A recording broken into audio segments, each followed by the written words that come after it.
താരമൂല്യമോ കഥയോ? 2026 മലയാള cinema എങ്ങോട്ട്? മലയാള cinema ഇന്ന് അതിൻ്റെ സമ്പൂർണ്ണ കാലഘട്ടത്തിലൂടെയാണ് കടന്നു പോകുന്നത്.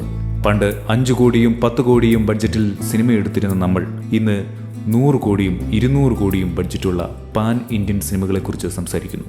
എന്നാൽ ഇവിടെ ഉയരുന്ന ഒരു വലിയ ചോദ്യമുണ്ട്. മലയാള സിനിമയെ ലോക പ്രശസ്തമാകുന്നത് ലാലേട്ടൻ്റെയും മമ്മൂക്കയുടെയും താരമൂല്യമാണോ, അതോ നമ്മുടെ സിനിമകളുടെ കഥാമൂല്യമാണോ? ഇതിനെക്കുറിച്ചാണ് ഇന്നത്തെ വീഡിയോയിൽ നമ്മൾ ചർച്ച ചെയ്യുന്നത്. നമുക്കറിയാം, ഒരു സിനിമ പ്രഖ്യാപിക്കുമ്പോൾ തന്നെ അത് വാർത്തകൾ നിറയുന്നത് അതിലെ നായകൻ ആരാണ് എന്ന് നോക്കിയാണ്. ഉദാഹരണത്തിന് എമ്പുരാൻ, പൃഥ്വിരാജ് മോഹൻലാൽ കൂട്ടുകെട്ട് എന്ന ബ്രാൻഡ് തന്നെയാണ് ആ സിനിമയ്ക്ക് ഇന്ന് ഇന്ത്യ ഒട്ടാകെ നൽകുന്ന ഹൈപ്പ്. 2006 വരാനിരിക്കുന്ന മമ്മൂട്ടി മോഹൻലാൽ ചിത്രം പേട്രിയാട്ട് ഇതിന് മറ്റൊരു ഉദാഹരണമാണ്. വലിയ ബിഗ് ബഡ്ജറ്റ് സിനിമകൾക്ക് പണം മുടക്കാൻ നിർമ്മാതാക്കൾ തയ്യാറാകുന്നത് ഈ താരങ്ങളുടെ മാർക്കറ്റ് വാല്യൂ കണ്ടിട്ടാണ്.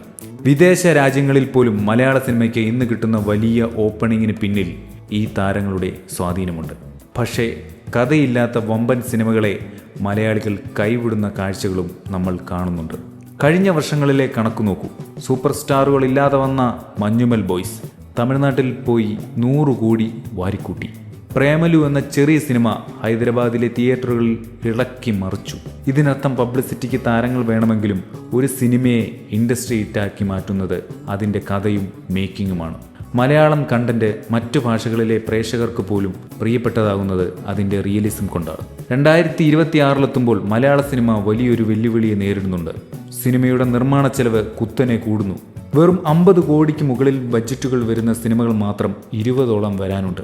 ദൃശ്യം 3, ഐ ആം ദ ഗെയിം തുടങ്ങിയ സിനിമകൾ കഥയും താരമൂല്യവും ഒരുപോലെ ഒത്തിണങ്ങിയവയാണ്. എന്നാൽ കേവലം താരത്തെ മാത്രം വിശ്വസിച്ചെടുക്കുന്ന സിനിമകൾ 2026 പരാജയപ്പെടാൻ സാധ്യതയുണ്ട്.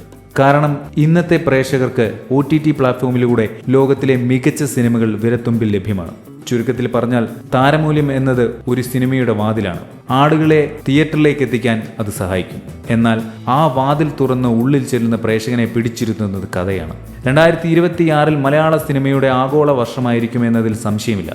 അപ്പോൾ നിങ്ങൾക്ക് എന്താണ് തോന്നുന്നത്? മലയാള സിനിമയെ മുന്നോട്ട് നയിക്കുന്നത് സ്റ്റാർ പവർ ആണോ അതോ കഥയാണോ?